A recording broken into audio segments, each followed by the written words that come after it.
Que bom você ver, graças a Deus, né? Que a gente pode celebrar o Senhor juntos aqui. Eu, desde cedo, estou animado com Jesus. Eu estava lá na academia, no meu exercício, e sempre o exercício dá uma ativada, né? Mas eu estava falando assim: o exercício não tem poder para encher o espírito com a presença de Deus, né? Então eu fiquei ali na oração, buscando o Senhor, e é assim que a gente tem que se preparar para servir a Deus, né? Para cultuá-lo, porque isso aqui tem a ver com ele.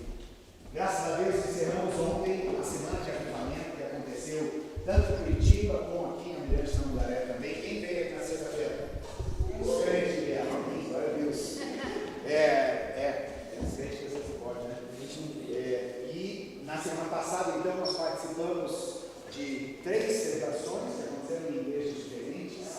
Uma delas foi na Sala Nossa Terra, a outra foi ali na base da Jocum, da Mirante São Mundaré, e na sexta-feira nós reunimos aqui na Manaim. Então fomos muito abençoados, né? E eu amo estar junto com o povo de Deus, né? A gente precisa aprender isso, gente. A gente precisa aprender a celebrar com as pessoas que pensam, cultuam a Deus de uma forma diferente, né? Eu digo, eu tenho um pouquinho pentecostal, né? Eu gosto de coisas assim, né? Do fervor, do calor, né? O meu Pentecoste está lá em Atos 2, né? Tem uns Pentecostes meio esquisitos aí, mas tudo bem. Mas a gente vai no Pentecoste da Bíblia, né? Alô, está ligado? Então está assim.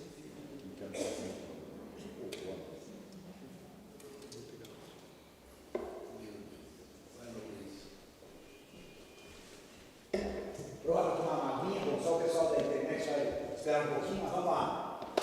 Então, fiquei muito animado, né? Ver a igreja de Jesus Cristo, sem barreira, sem placa, né? Um pastor pegando a igreja do outro e conduzindo o culto, e as equipes de louvor das igrejas, né, que estavam sediando, participaram também. Então, foi um tempo bem especial, né? Isso mostra um pouquinho daquilo que é a unidade do corpo de Cristo.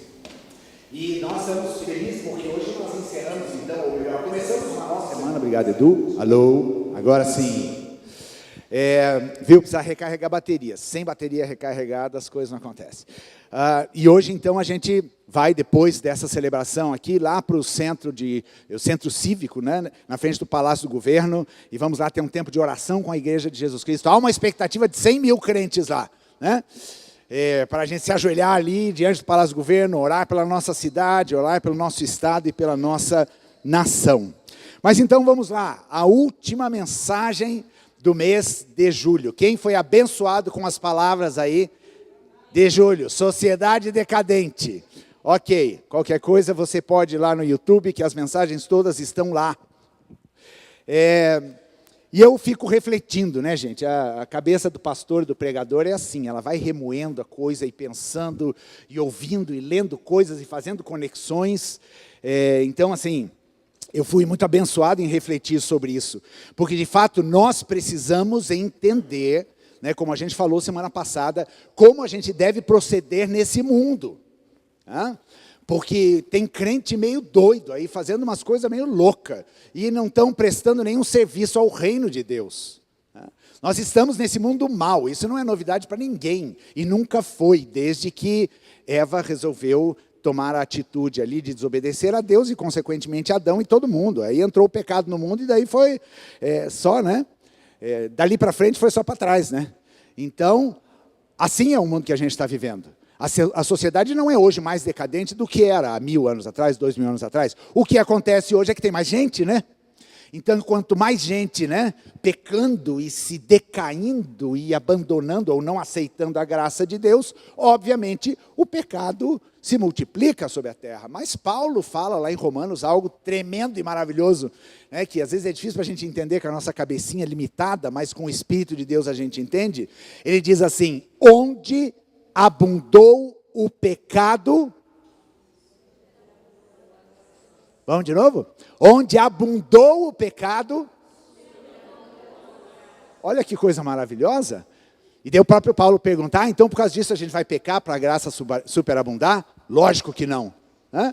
Mas se a gente está vivendo num mundo tão decadente, né, com tanto pecado, com um ser humano tão voltado para si mesmo, tão cheio das suas concupiscências, uma coisa a gente pode estar certo, a graça superabunda. E essas pessoas podem ser alcançadas por essa graça, e aquele que um dia estava lá blasfemando e fazendo coisas horríveis e não querendo saber de Deus, um dia está se prostrando na presença dele, se humilhando e querendo esse Jesus para a vida dele. Talvez isso possa ter acontecido na sua vida, né? O irmãozinho ali, o meu querido irmão Igor, né? Que foi uma luta, a gente orando para ele vir na igreja, ele pisou na igreja no Dia dos Pais, do ano retrasado, né? Depois não largou mais. Né? Sabe aquele povo que diz, não quero saber de crente, né?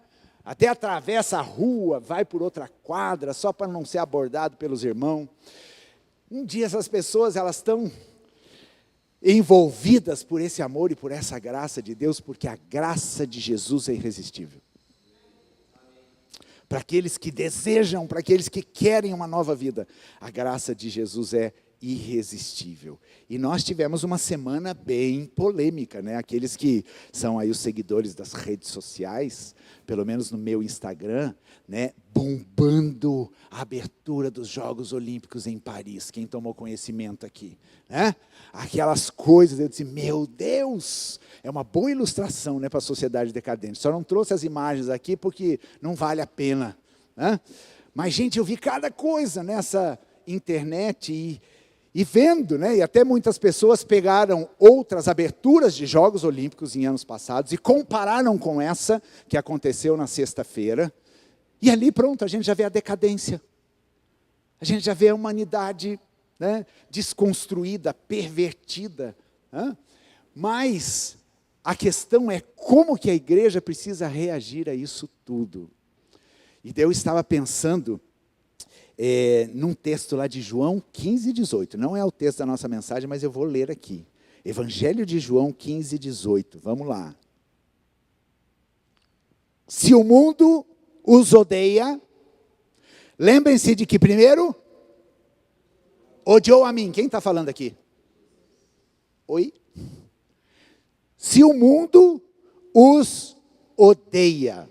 Quem viu publicação no Instagram assim, você percebeu um certo ódio do mundo contra as coisas do reino de Deus, cristãs da igreja? Foi uma afronta direta. É o ódio do mundo contra aqueles que creem. O mundo nos odeia. Meu Deus, que palavra difícil, pastor, mas é verdade.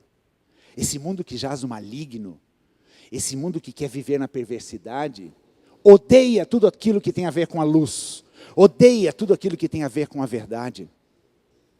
Eles amam as trevas, eles amam o seu próprio coração, eles amam a carne. Então, se nós estamos na contracultura do mundo, nós somos odiados por ele. E por isso que Jesus falou com os discípulos, olha, fiquem bem tranquilos, se o mundo odiar vocês, é porque primeiro eles me odiaram. E porque me odiaram, fizeram o que fizeram. Agora você acha que você sendo um seguidor de Jesus vai ser aplaudido pelo mundo? Oh, que lindo, os crentes. Não, nós vamos ser odiados também. Então vamos ficar preparados para isso. Então isso não é a novidade nenhuma, né? Mas uma coisa que eu fiquei pensando é o seguinte, gente, glória a Deus, se está havendo um ataque nesta proporção e neste nível, que atinge o mundo todo, porque o mundo todo se volta para aquele momento de Jogos Olímpicos, significa uma coisa, a igreja de Jesus está incomodando. A verdade está transtornando a cabeça dessas pessoas. E por isso eles querem ter uma reação contrária. Eles querem difamar, eles querem nos fazer envergonhar. Conseguem? Não. Não, porque o nosso Senhor foi envergonhado, ele foi blasfemado e ele permaneceu na mensagem que ele tinha para entregar para esse mundo. Então a mensagem que eu fico com toda essa confusão aí que aconteceu ontem e hoje ainda está rolando, é que existe uma verdade que está causando este tipo de reação no mundo. E quem está pregando e quem está anunciando essa verdade? Nós. A igreja de Jesus Cristo. O evangelho tem sido anunciado. E por isso essa reação. E daí a gente vai lá para Apocalipse, eu não vou ler o texto, mas lá em Apocalipse existe uma visão e um cântico, né, que é citado ali, que fala que o diabo foi lançado para a terra, foi expulso do céu, e diz que ele sabe que pouco tempo lhe resta. Por isso ele está violento, e vai continuar mais ainda, porque ele sabe que pouco tempo lhe resta. Então, com isso eu faço uma breve pré-introdução, né, da minha mensagem, e eu quero ler com vocês 2 textos que estão no profeta Jonas. Eu não combinei nada com Leônidas, gente. Eu disse assim, que o Leônidas está roubando a mensagem aqui? Essa é a minha vez, né? Eu pedi para ele orar e buscar uma palavra de Deus. Então, olha só, Deus falando, né? Jonas. Vamos ler um pouquinho, todo mundo conhece essa história. Se você quer meditar um pouquinho mais no livro de Jonas, são 4 capítulozinhos, em menos de 15 minutos você lê essa história. E daí você vai ter bastante tempo para meditar nela. Vamos ler aqui os primeiros versos do capítulo 1. O Senhor deu esta mensagem a Jonas, filho de Amitai. Apronte-se e vá à grande cidade de Nínive. Anuncie meu julgamento contra ela, pois vi como seu povo é perverso. Jonas se aprontou, mas foi na direção contrária, a fim de fugir do Senhor. Desceu ao porto de Jope, onde encontrou um navio que estava de partida para Tarsis. Comprou a passagem e embarcou para Tarsis a fim de fugir do Senhor. Então aqui nós temos o começo dessa história de um profeta que não atendeu ao chamado de Deus, né? E o Leônidas muito bem contou essa história e já abriu esse culto nos fazendo refletir sobre isso, né? De um profeta que preferiu fugir ao obedecer. E é exatamente esse o tema da minha mensagem: fugir ou obedecer. Diante de tudo isso que a gente está vivendo, diante das ameaças, qual é o meu posicionamento? Fugir? Fugir do compromisso que eu tenho, fugir do nome que eu carrego, fugir de uma vida de santidade, fugir de ser um exemplo e um testemunho para esse mundo, fugir de ser luz e esconder a minha luz debaixo da cama, fugir de ser sal, não querer fazer diferença e nem temperar esse mundo, ou a minha escolha é obedecer. Obedecer ao chamado, obedecer ao mandamento, obedecer à verdade de Deus, obedecer ao meu Senhor Jesus Cristo, que me mandou ir e fazer discípulos, obedecer à ordem de ser sal nesse mundo e ser luz nesse mundo. Queridos, já vimos aqui que a igreja tem uma missão, e desde o início dela, ela tem cumprido esta missão. A igreja tem obedecido esse chamado de Deus. E desde a origem dela, a igreja, ela transtornou toda uma realidade social. Às vezes a gente olha a coisa só sob uma perspectiva cristã, de uma narrativa bíblica, olhando com olhos mais espirituais, mas a gente não consegue perceber como a igreja primitiva, por exemplo, né, e a gente vê isso nos primeiros capítulos de Atos, logo que o Espírito Santo desce, porque ali se consolida, né, esse novo tempo, né, essa nova era, essa nova página, essa nova fase da igreja. Ali, a partir do Pentecostes, a igreja começa a se reunir e coisas começam a acontecer no meio dessa igreja. A primeira delas do Pentecoste era um desejo incontido e incontrolado de sair por Jerusalém anunciando os grandes feitos de Deus. E contando que o reino de Deus já veio, que Jesus já encarnou, que o caminho está aberto, arrependam-se então, porque o reino de Deus está aqui, ele já está entre nós. Depois a segunda delas é que essa igreja, as pessoas começaram a aceitar os apelos, e eram 3.000, e eram 5.000, e a igreja começou a crescer, só que a igreja tinha uma forma de viver diferente.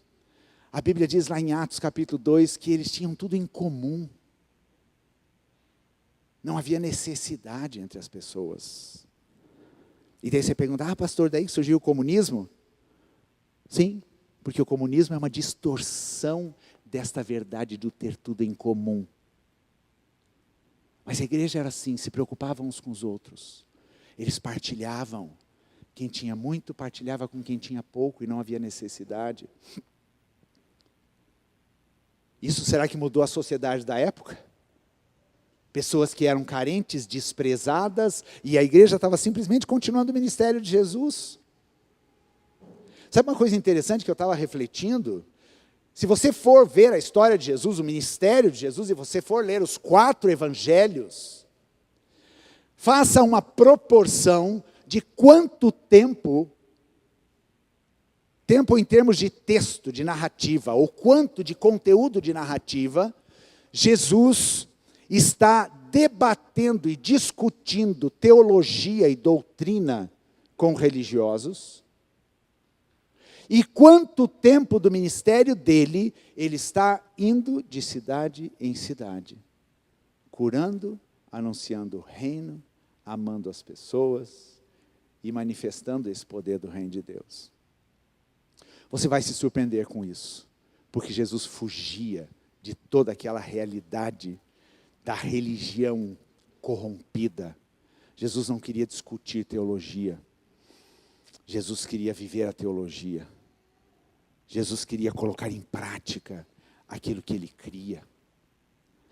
E esse é o ensinamento que nós temos como igreja hoje. Colocar em prática.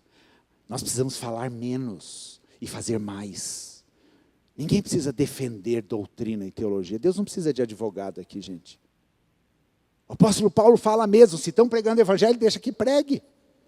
Ou o próprio Jesus, lembra quando os discípulos vieram para Jesus e falaram, ó Jesus, tem um povo aí que está falando de você e anunciando, quer que a gente vai lá e dê um chega para lá neles? Jesus fala, não, deixa eles pregarem, porque é o reino de Deus que está sendo pregado. Nós precisamos investir a nossa energia nisso. Veja uma coisa importante de uma influência social que a igreja teve no mundo da época, é uma cartinha que Paulo escreve a um homem chamado Filemão, que era um cristão e que tinha escravos, ou seja, era um homem bem-sucedido, era um homem de posses.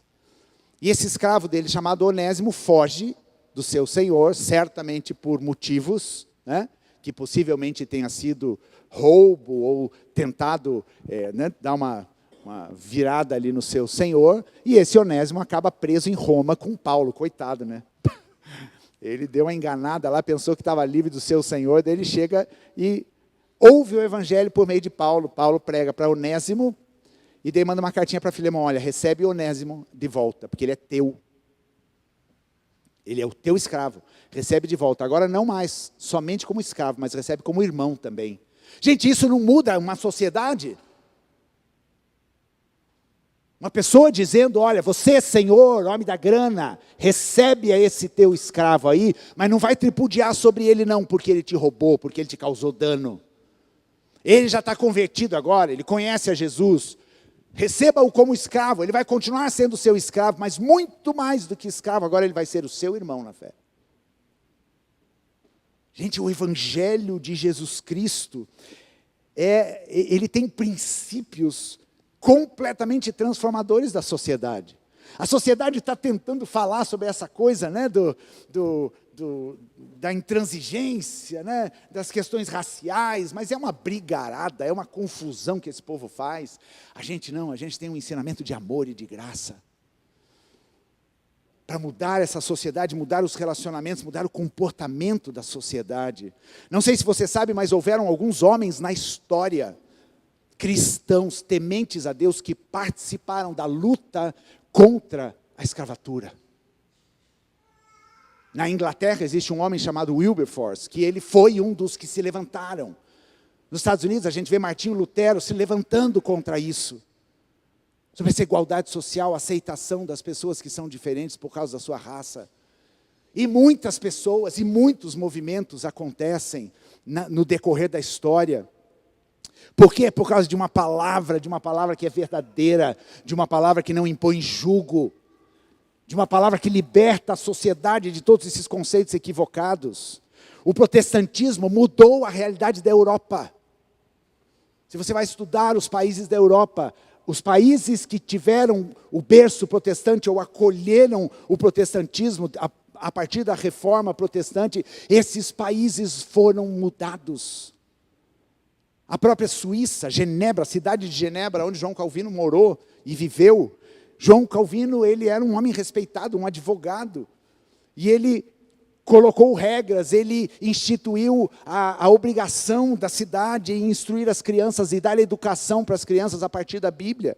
Ele instituiu juros não abusivos sobre empréstimos. Quais são os bancos mais fortes do mundo hoje? Estão na Suíça. Vai olhar para os Estados Unidos, um país próspero, abençoado. O que existe nos fundamentos desta nação? A Bíblia.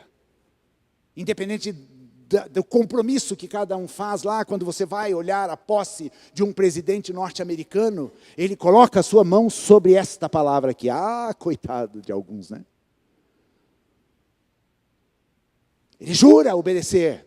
Abraham Lincoln foi um homem tremendo, né? Simples, humilde, mas que estabeleceu verdades baseadas na palavra de Deus.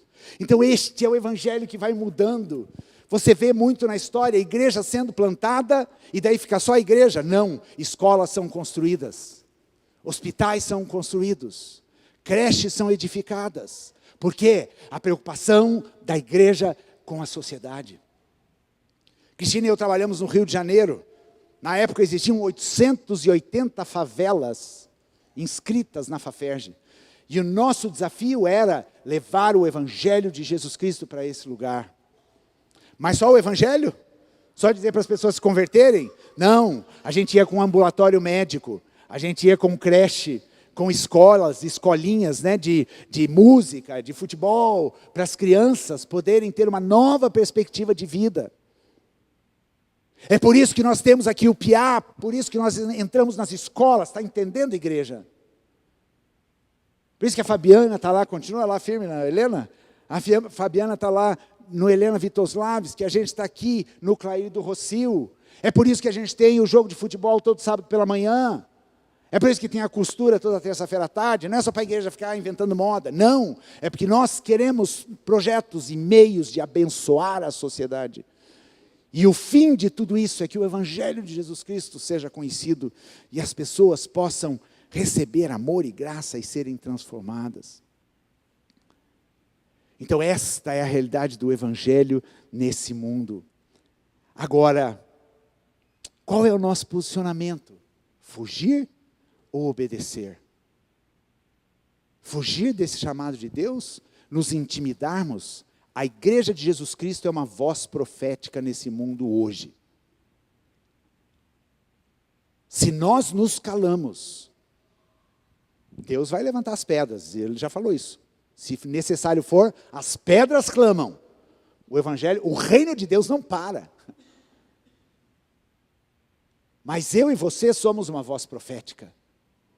Quando a gente denuncia, quando a gente se posiciona, quando a gente vive o evangelho. Porque a gente não dá para ser aquele crente, né? Aquele crente molenga que fica se intimidando com as ameaças desse mundo. A nossa luta não é contra carne e sangue, a nossa luta é espiritual. Nós estamos numa guerra espiritual. Ou você acha que quando pessoas se levantam para defender essa bandeira LGBT e fazer coisas terríveis, porque a questão não é só defender um movimento, a questão são as coisas que fazem, mexendo com aquilo que é sagrado. Você acha que essas pessoas fazem simplesmente porque elas querem defender uma causa? Não, existe o inferno atrás dessas pessoas.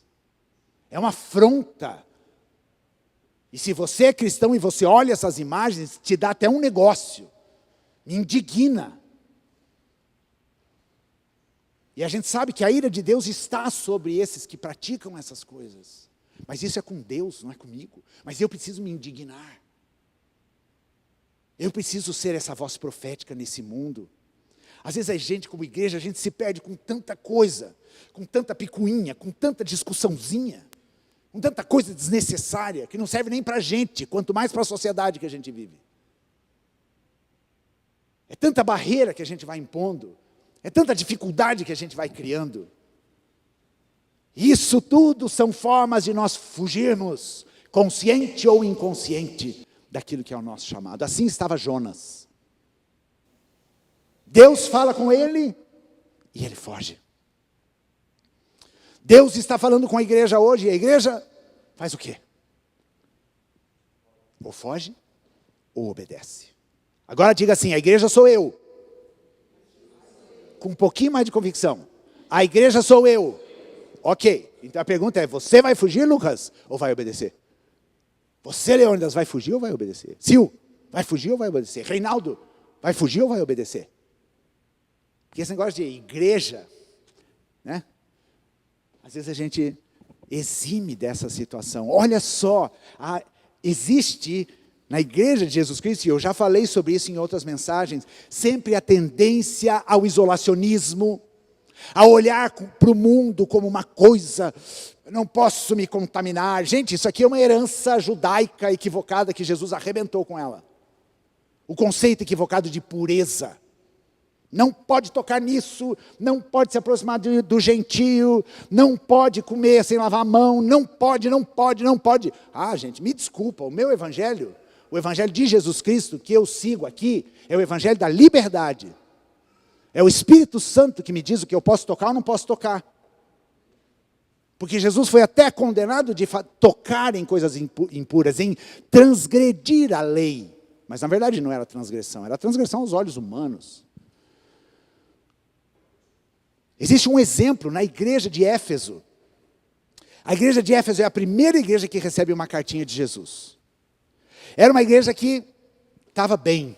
E sabe o que fala ali na igreja de Éfeso? Diz que eles não suportavam as obras dos nicolaítas. Nicolaíta era um povo meio esquisito, né? Ninguém sabe exatamente direito a origem dessa seita, mas eram pessoas que de certa forma se infiltravam no meio da igreja e viviam como super espirituais. E começavam a apontar o dedo e tudo mais. E diz que a igreja de Éfeso, elas iam contra, elas defendiam a doutrina pura do evangelho. E elas não aceitavam essa pregação dos nicolaítas. Opa, daí a gente olha e fala, uau, que igreja abençoada. Ela está preservando a doutrina. Mas sabe o que Jesus fala para elas? Vocês abandonaram o amor. O que é mais importante para Deus? O amor ou a doutrina? A doutrina muitas vezes nos torna com corações endurecidos, de juízo, de julgamento, de querer me isolar, de escapismo. Isso sempre acontece na vida da igreja, lá na década de 70, começo de 80, começou a se falar muito sobre a volta de Jesus. E de repente, quando isso acontece na igreja, sabe o que os crentes querem? Eles querem ir com Jesus, eu quero. Né? Mas calma lá, gente. Se ele não voltar, a gente vai ter que ficar aqui. Aliás, ele vai voltar, né? Mas se ele demorar a voltar, nós vamos ter que esperar aqui. Mas muitas vezes essa ideia de pregar o evangelho era para escapar do mundo, escapar do fogo ardente. Como assim, gente? É por isso que a igreja tem dificuldade de entender a missão dela. Aceitar Jesus não é escapar de nada. Aceitar Jesus é você encontrar na sua vida o seu propósito, a sua razão de ser.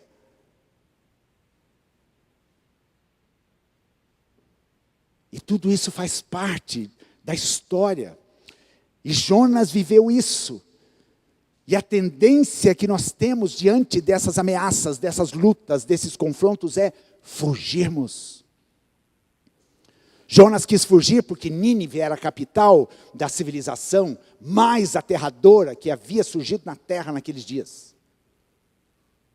A Síria era uma civilização destruidora.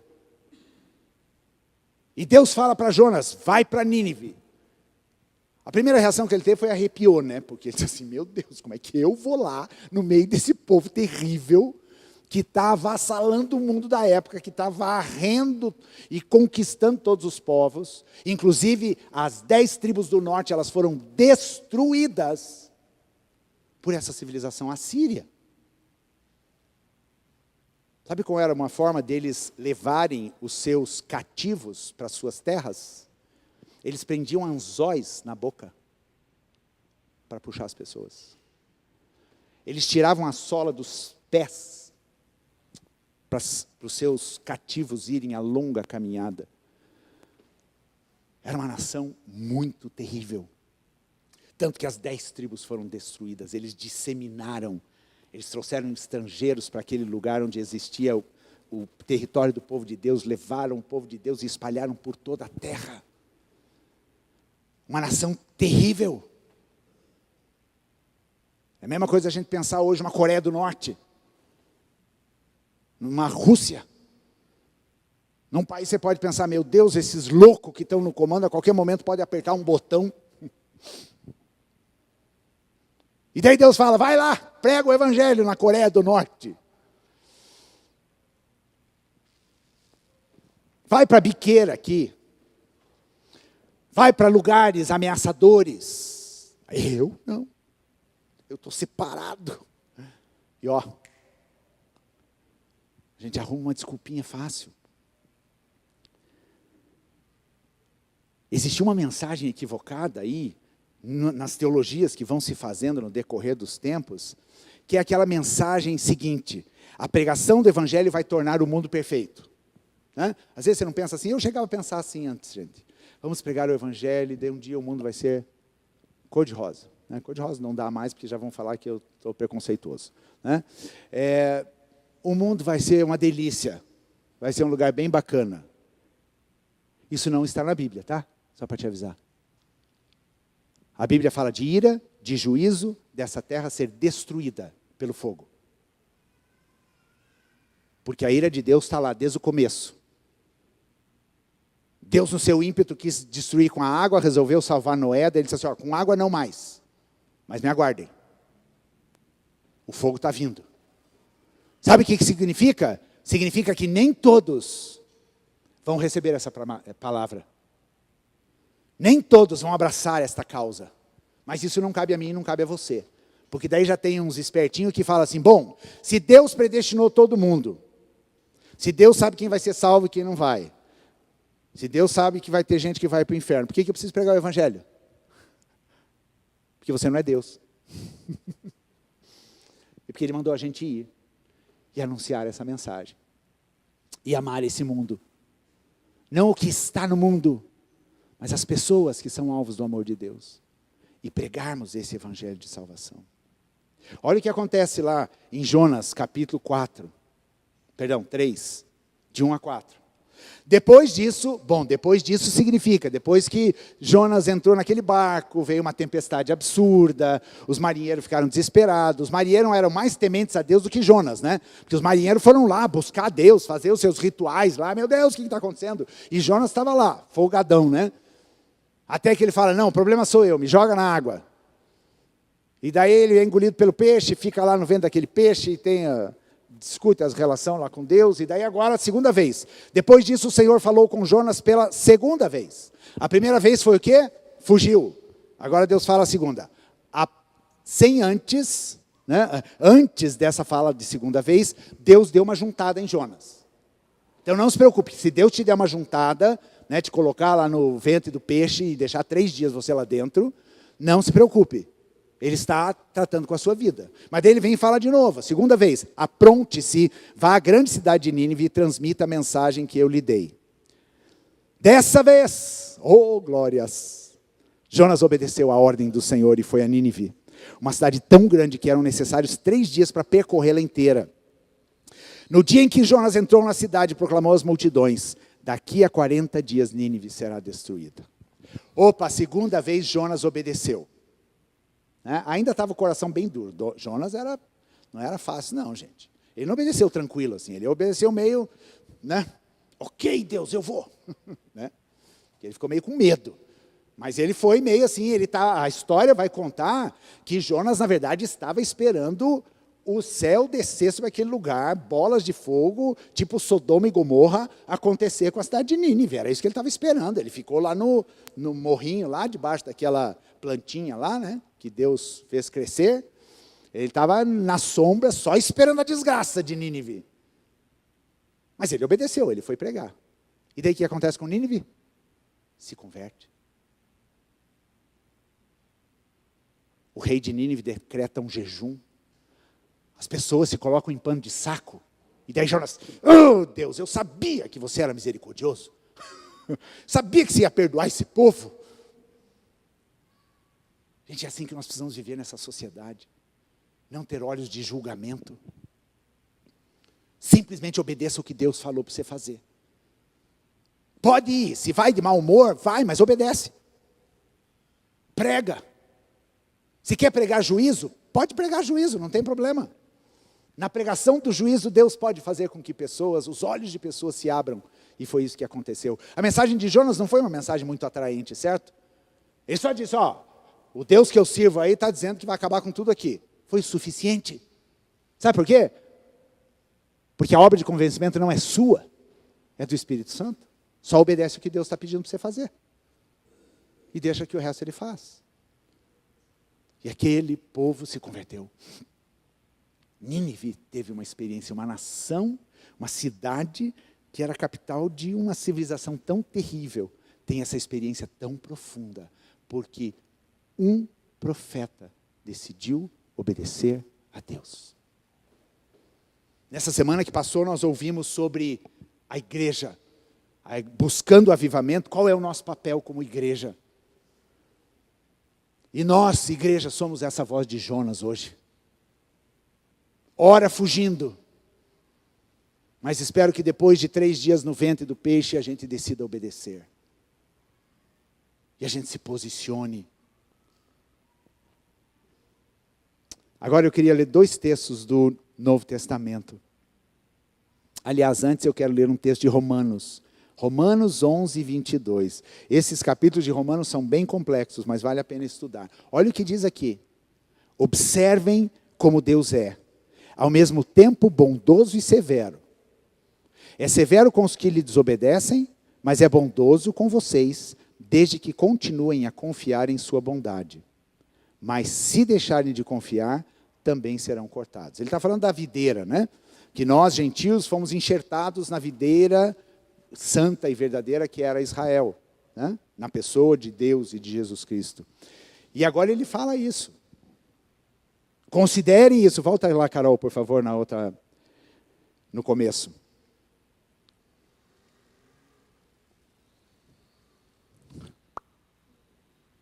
Observem como Deus é. Porque aqui ele vai contar várias histórias, né? Como o coração de Faraó foi endurecido, né? Para Deus manifestar o poder dele. Gente, é Deus que faz, eu não posso e nem devo questionar essas coisas. Observem como Deus é. Ele não fala que ele é sempre bonzinho. Ele não fala que ele é só bondoso o tempo todo. Ele fala, ele é bondoso e ele é severo.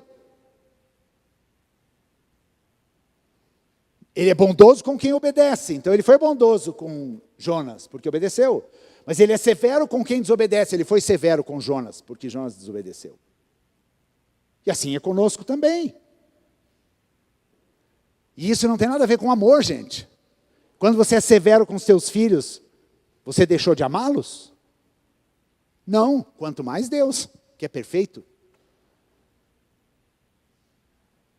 Então o amor de Deus faz com que ele haja conosco com severidade e com bondade. Só que, mesmo que Deus haja com severidade com aquele que é filho dele, o fim disso vai ser a salvação. E por isso a gente precisa pregar. Esse mundo precisa saber que Deus é severo e que a ira de Deus está sobre essas coisas que acontecem. Há perdão para aqueles que se arrependerem? Lógico que há. Para aqueles que são instrumentos do capeta, né? Para se levantar contra o Evangelho de Jesus Cristo? É lógico que há. Porque Deus é bondoso. Mas há ira sobre aqueles que desobedecem a Deus. Agora vamos ler 2 textos lá de Mateus. Mateus 9, 35 a 36. Passamos no Novo Testamento. Agora Jesus, ok? A voz profética, mas não só profética, a voz do Messias, do Salvador, porque Jesus, ele foi profeta, ele foi rei, ele foi sacerdote, ele foi perfeito, ele foi tudo, né? Ele acumulou sobre ele todas essas funções. Mas Jesus, então, andava por todas as cidades e todos os povos da região, ensinando nas sinagogas, anunciando as boas novas do reino e curando todo tipo de enfermidade e doença. Era isso que Jesus fazia. Quando viu as multidões, teve o quê? Compaixão delas, pois estavam confusas e desamparadas, como ovelhas sem pastor, confusas e desamparadas. Quando Jesus olhava a multidão, e as multidões vindo atrás dele, qual era o sentimento que ele tinha? De severidade, de ira, de raiva? Não, ele tinha sentimento de compaixão. Ele disse, meu Deus, o povo está perdido, confuso. Você acha que não tem um monte de gente confusa hoje, gente? Você acha que não tem gente confusa na cabeça delas? O que elas pensam a respeito de Deus, o que elas pensam a respeito da fé, o que elas pensam ou ouvem falar a respeito dessa palavra? Cria-se uma confusão na cabeça das pessoas. E qual deve ser o nosso sentimento? De compaixão. É assim que a gente deve viver nesse mundo, gente. A ira, a severidade, o juízo, a gente precisa deixar para Deus. Mas a nossa atitude é de compaixão. Então pode dar aquela irada, sim, pode, não tem problema. Só não deixa que a ira se torne um pecado na tua vida. Mas pode dar uma indignada, eu fico indignado. Mas depois você olha para aquelas pessoas, olha com o olhar de Deus e pensa, meu Deus, tem misericórdia. Tem compaixão desse povo. Porque se esse povo não se arrepender, o negócio vai ser feio. E é assim que a gente precisa olhar para as pessoas. A gente não precisa ter preocupação de, às vezes, investir tempo. E você olha quantas vezes eu já investi em pessoas que em determinado momento falou, valeu, obrigado. Mas tudo bem. Isso não é meu papel, né, Wanda? Isso não é meu papel. Eu estou demonstrando a compaixão. Mas também tem aqueles que voltam. Tem aqueles que escolhem seguir pelos caminhos do Senhor. Então esse é o nosso olhar. Obedecer a Deus significa agir em compaixão com o nosso próximo. Foi assim que Jesus agiu. Lá em Marcos, capítulo 6, tem uma outra passagem que fala sobre isso também. 6, 34 e 37. Quando Jesus saiu do barco, aqui vai ter a cena da multiplicação dos pães na sequência. Viu grande multidão e teve compaixão dela, pois eram como ovelhas sem pastor. Vejam, duas situações diferentes. Qual o sentimento de Jesus? Olhar aquelas pessoas e ter compaixão.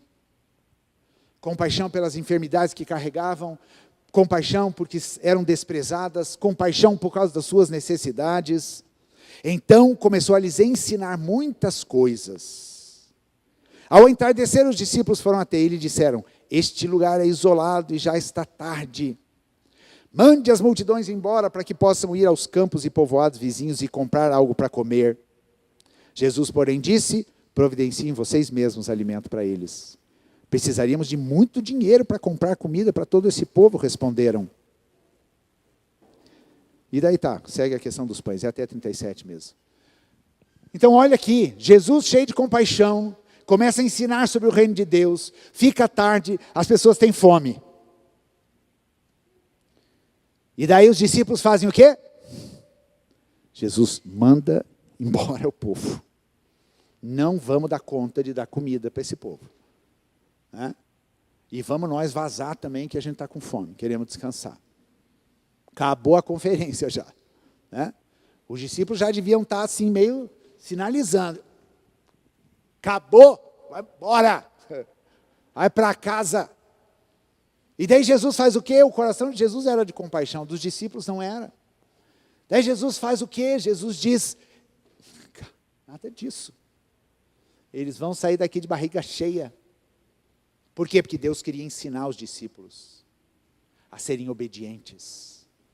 Há um chamado. E esse chamado requer obediência, só isso. E daí Jesus diz aos discípulos, providencie vocês mesmos de comer para esse povo. E daí eles experimentaram aquela coisa maravilhosa da multiplicação. Quem multiplicou os pães e os peixes? Os discípulos? Quem multiplicou? Jesus multiplicou. Jesus ergueu os céus, deu graças a Deus. E essa é uma coisa interessante, como é que a multiplicação aconteceu? Pum, de repente um monte de pão aqui e um monte de peixe aqui? Não, eles começaram a repartir, e repartir, e repartir, e repartir, e repartir, e repartir. Eram 5 pães e 2 peixes, e repartir, e repartir, e repartir, e repartir, e todo mundo comeu, e saiu de lá satisfeito, e ainda sobrou um monte de comida. O milagre está na obediência. Às vezes a gente fica esperando que o monte de pão apareça diante de você, né? Ó Deus, como não apareceu o pão multiplicado para eu dar para todo esse povo aqui, como não temos o dinheiro para comprar um McLanche feliz para todo mundo aqui, então é sinal que não temos nada que fazer. E daí a gente vai para o ladinho de Jonas, para fugir, para dar nossas desculpinhas. Mas Jesus fala para os discípulos, vocês vão dar de comida para esse povo.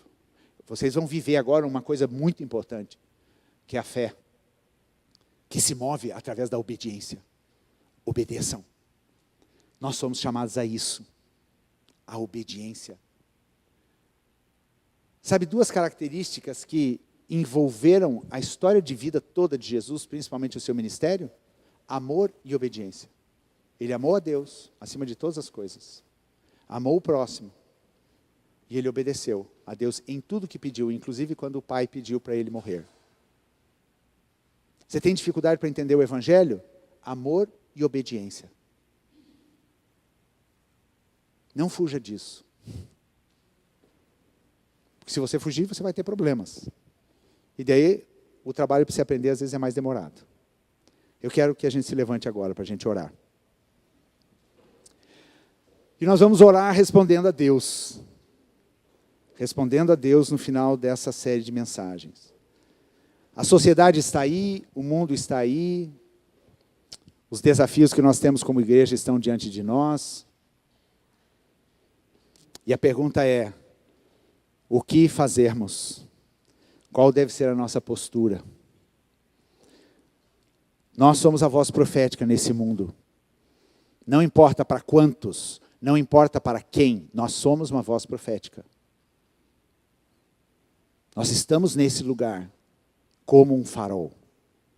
E Paulo fala que esse farol, ele precisa resplandecer a glória de Deus neste mundo corrompido. Luz é para brilhar no meio de trevas. Qual é a minha resposta para o Senhor hoje? Fugir por causa das ameaças? Fugir porque se eu me posicionar, vão me lacrar, né? Vão me chipar, vão me cancelar nas redes sociais, onde for?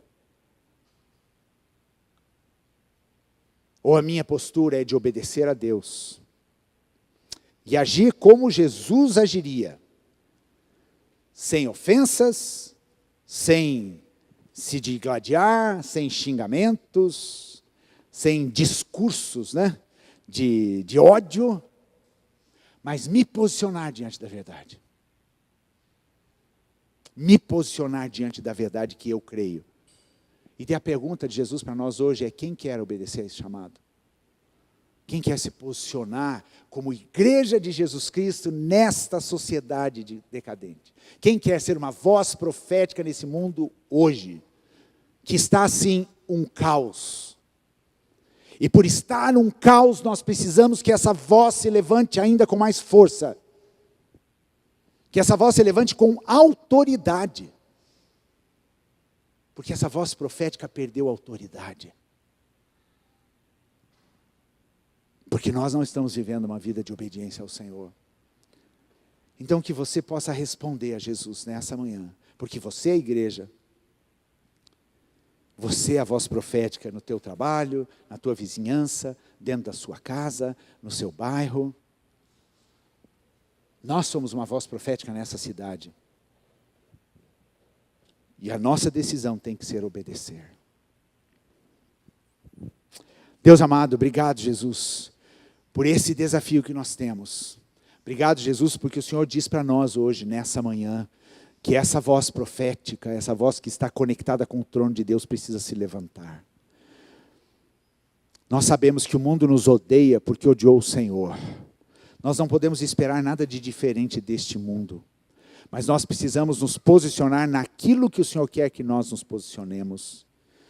Lá atrás na história o Senhor levanta Jonas, porque o Senhor queria que Jonas se posicionasse e fosse uma voz profética para Nínive. E ele fugiu. Deus, nós não queremos tomar essa postura de fuga, de distrações, de irmos por outros caminhos, de darmos desculpas àquilo que o Senhor nos pede para fazer. Mas nós queremos responder com obediência, com fidelidade ao Senhor. Nós queremos viver a Tua verdade. Nós não queremos dispensar a multidão. Nós queremos clamar ao Pai: Senhor, essa multidão está com fome. Nós temos compaixão dela. O que a gente faz, Senhor? Assim nós queremos ser igreja nesse bairro, sabendo de todas as lutas, todos os problemas, todos os desafios que nós encontramos nesse bairro, nessa cidade de Almirante Tamandaré. Nós queremos perguntar ao Senhor: Senhor, nosso coração está cheio de compaixão, mas o que nós precisamos fazer? Fala conosco, Senhor, o que nós precisamos fazer. E nós obedeceremos a Tua ordem.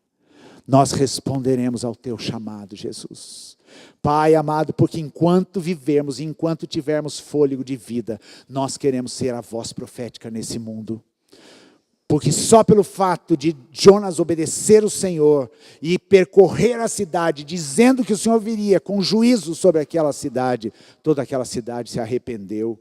Deus, isso é uma coisa louca, Deus, que nós não conseguimos entender, mas é a obra do Teu Espírito Santo. Nos faz sermos voz profética nessa cidade, Deus, para que o Espírito Santo haja de uma forma tremenda e que o Senhor levante não somente nós aqui, mas a igreja que está em Almirante Tamandaré, essa igreja que se reuniu na semana passada como uma voz profética, Deus, nesta cidade.